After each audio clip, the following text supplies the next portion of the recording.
2023 brought us some major advancements in the tech industry. The rapid development of artificial intelligence into the mainstream dominated so many headlines. A Conference Board survey found more than half of U.S. workers are now using generative AI on the job.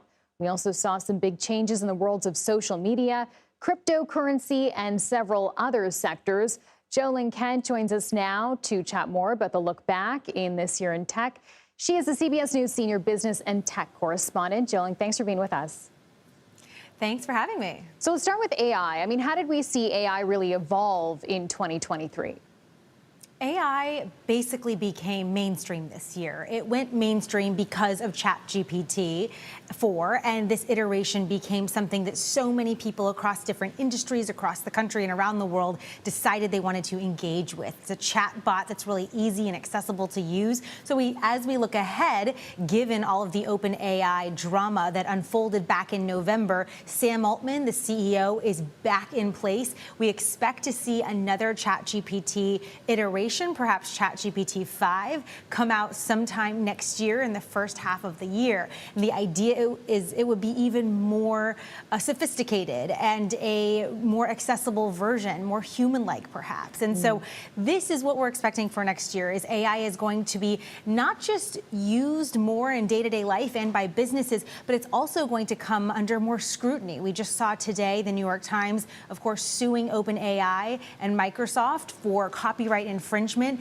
You'll expect to see more issues like that come up, more scrutiny when it comes to how AI is used and what AI is using to be trained and to learn to give these answers the way ChatGPT does right now. So this year, Elon Musk also transformed Twitter into what we now know it as X. How has the platform changed under his leadership?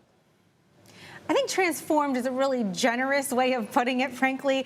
Most of the tech insiders and sources that I have said Twitter, former X now formerly known as Twitter, really died this year, and that it changed fundamentally with the CEO, Linda Yaccarino, at the helm, fighting off all kinds of challenges from the from the owner now of Twitter, Elon Musk. But this is a $44 billion acquisition that was forced, that closed back in October of 2022. The trust and safety team was gutted, massive layoffs. They basically don't have a communications or public relations team anymore. So next year is going to be a really interesting one for Twitter, seeing at how it survives. You also have new competitors out there that are actually seemingly gaining some traction. Instagram launched Threads, of course, which has now become quite popular, and other platforms are trying to play catch up and compete with what they may see as a vacuum that X is now leaving behind. But you see conspiracy theorists returning to X, people being reinstated ahead of an election year with so much misinfo and disinfo on the horizon and currently underway right now. It's going to be a really pivotal year for the company that is already struggling and dealing with major defections from advertisers and issues on the funding front. And Jolyn, we're running out of time here, but I do want to ask you about this last topic because we talked about it so much in the news. FTX founder Sam Bankman-Fried, of course, convicted on fraud charges this year. So where does this leave the crypto industry moving forward?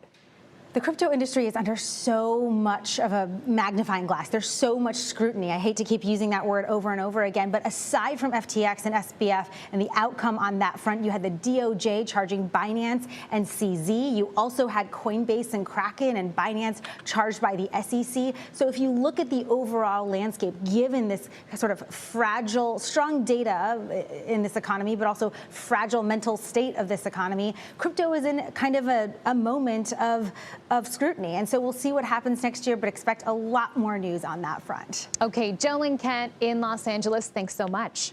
Thanks.